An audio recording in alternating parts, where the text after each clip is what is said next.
This YouTube channel does not promote any violent, harmful, or illegal activities. All content provided by this channel is meant for an educational purpose only.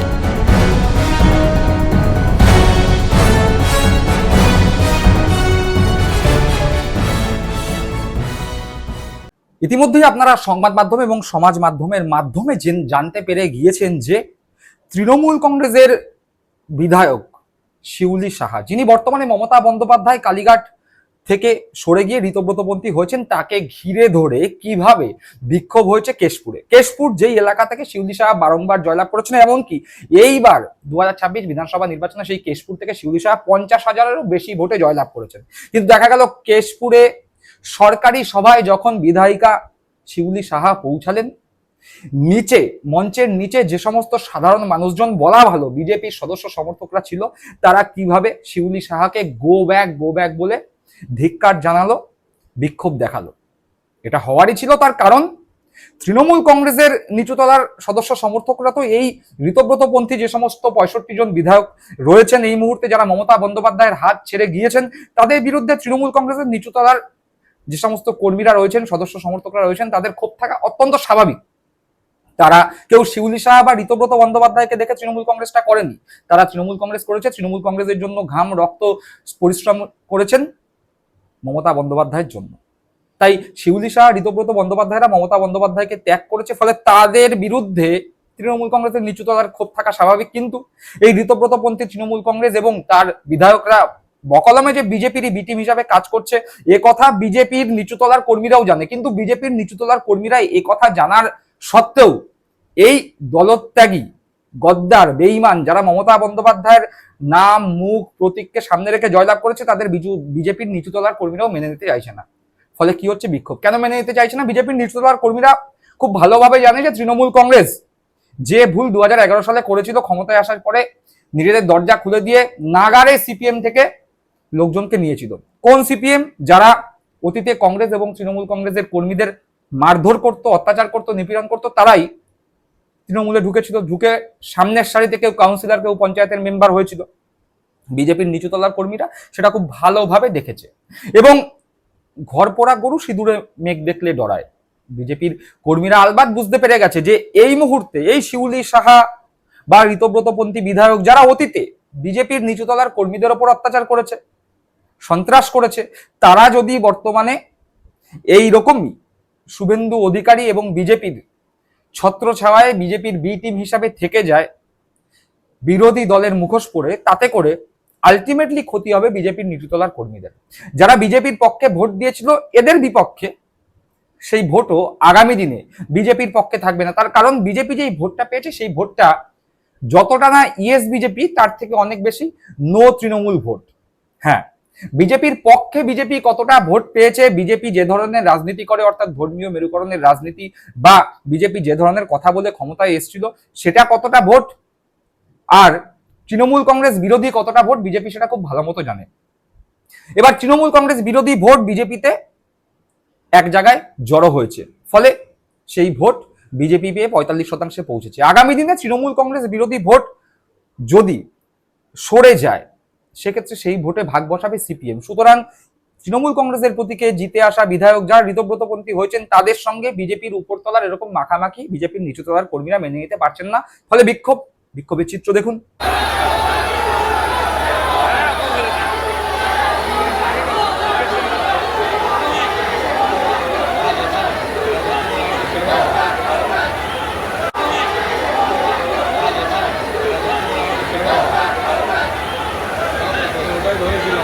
দেখলেন? কিন্তু ঘটনাচক্রে শুধুমাত্র শিউলি সাহা নয়, শিউলি সাহার নেতাকে, শিউলি সাহার নেতা হচ্ছে বিরোধী দলনেতা ঋতব্রত বন্দ্যোপাধ্যায়। যে ঋতব্রত বন্দ্যোপাধ্যায়ের উদ্দেশ্যে কল্যাণ বন্দ্যোপাধ্যায় বলেছিলেন যে যাক না নিজের কেন্দ্রে, সেখানকার মানুষজনই বুঝিয়ে দেবে কতটা গ্রহণযোগ্যতা আছে। এদের একটারও দাম নেই মমতা বন্দ্যোপাধ্যায়ের ছবি ছাড়া। ঋতব্রত বন্দ্যোপাধ্যায় কি বলেছিলেন? পাল্টা বলেছিলেন, তো আমি তো যাই আমার বিধানসভা কেন্দ্রে, সেখানে চা খাই, আমি কল্যাণবাবুকেও আমন্ত্রণ জানাবো আমার বিধানসভা কেন্দ্রে, আমার অফিসে আসুন, আমি চা সিঙ্গারা খাওয়াবো, আমার এলাকায় তো কোনো বিক্ষোভ হচ্ছে না, বলেছিলেন ঋতব্রত বন্দ্যোপাধ্যায়। সাজিয়ে কিছু লোকজন পার্টি অফিসে এনে সেই ছবিও পোস্ট করেছিলেন। কিন্তু ঘটনাচক্রে দেখা গেল কল্যাণ বন্দ্যোপাধ্যায়ের এই মন্তব্য করার এক সপ্তাহ কাটতে না কাটতে ঋতব্রত বন্দ্যোপাধ্যায়ের এলাকায় তার নাম করে তাকে বালিশ চাটা দূর হাটো বলে বিক্ষোভ দেখাচ্ছে তৃণমূল কংগ্রেসের নিচু তলার কর্মীরা। যেই দলের বিধায়ক নির্বাচিত হয়েছে ঋতব্রত বন্দ্যোপাধ্যায়, যাদের খাটনির ফলে ঋতব্রত বন্দ্যোপাধ্যায় বিধায়ক নির্বাচিত হয়েছে, তারাই রাস্তায় নেমে ঋতব্রত বন্দ্যোপাধ্যায়কে বলছে বালিশ চাটা দূর হাটো। দেখাবো সেই দৃশ্য। কিন্তু জগদীশচন্দ্র বসুনিয়া এবং তার স্ত্রী সঙ্গীতা বসুনিয়া, একজন ঋতব্রতপন্থী তৃণমূল কংগ্রেস, একজন এনসিপিআই, একজন সাংসদ, একজন বিধায়ক, দুজনকেই মমতা বন্দ্যোপাধ্যায় টিকিট দিয়েছেন। মমতা বন্দ্যোপাধ্যায় এগুলো তো অবশ্যই ভুল, একই পরিবার থেকে স্বামী স্ত্রী দুজনেই জনপ্রতিনিধি, সাংসদ, বিধায়ক, ভারী ভারী পদ, দুজনকে দুটো জায়গায় টিকিট দিলেন, দুজনেই তার মুখকে সামনে রেখে জয়লাভ করলো। জয়লাভ করে গদ্দারি বেইমানির ফলে তৃণমূল কংগ্রেসের নিচুতলার কর্মীরা তো ক্ষিপ্ত ছিলই, এমনকি এই নিচু তলায় বিজেপির যে সমস্ত কর্মীরা আছে তারাও ক্ষিপ্ত ছিল। তারা ৪ঠা মের পরে যখন এনসিপিআই দলের সঙ্গে এই জগদীশচন্দ্র বসুনিয়ারা মিলে গেলেন, তখনই জগদীশচন্দ্র বসুনিয়ার বিধানসভা এলাকায় বা লোকসভা এলাকায় বিক্ষোভ হয়েছিল। বিজেপির কর্মীরা, নিচুতলার সদস্য সমর্থকরা বলেছিলেন যে এলাকায় আসুক না, বুঝিয়ে দেবো, ডিম থেরাপি এদের ওপরও হবে। দেখা গেল গভীর রাতে লুকিয়ে লুকিয়ে জগদীশচন্দ্র এবং বসুনিয়া এবং তার স্ত্রী নিজেদের আসল বাড়িতে, গ্রামের বাড়িতে ঢুকতে গেলেন, বিক্ষোভের সম্মুখীন হলেন, চোরের মতো পালাতে হলো। মুখ দেখানোর জায়গা নেই, লজ্জা শরম কোনো কিছু নেই, চোরের মতো পালাচ্ছে, নিজের এলাকায় নিজের বাড়িতে ঢুকতে পারছে না। এরা আবার জনপ্রতিনিধি হয়েছে। একদিনের মধ্যে বুঝতে পেরে গেছে মমতা বন্দ্যোপাধ্যায় ছবিটা পিছন থেকে সরলে কি অবস্থা হতে পারে। দেখুন সেই দৃশ্য। বিক্ষোভের জেরে গভীর রাতে বাড়ি ছাড়েন জগদীশ এবং সঙ্গীতা।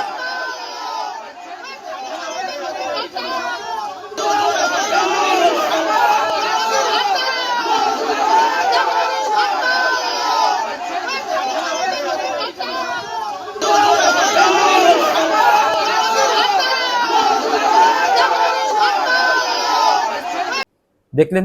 আর এবার ঋতব্রত বন্দ্যোপাধ্যায়, যেটা বললাম, একদম ফলাও করে বলেছিলেন আমি তো যাচ্ছি আমার বিধানসভা এলাকায়, কই হচ্ছে না তো বিক্ষোভ। আবার ফেসবুকে নিজের কিছু অনুগামীদের দিয়ে রিল, ছবি পোস্ট করিয়ে দেখাচ্ছিলেন, প্রমাণ করাচ্ছিলেন যে তিনি নাকি ধীরে ধীরে জননেতা হয়ে উঠছেন।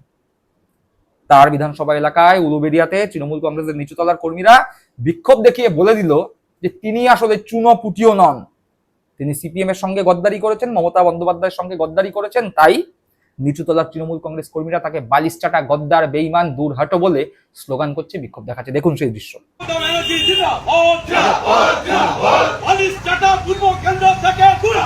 দূর হাটো, দূর হাটো, দূর হাটো, দূর হাটো।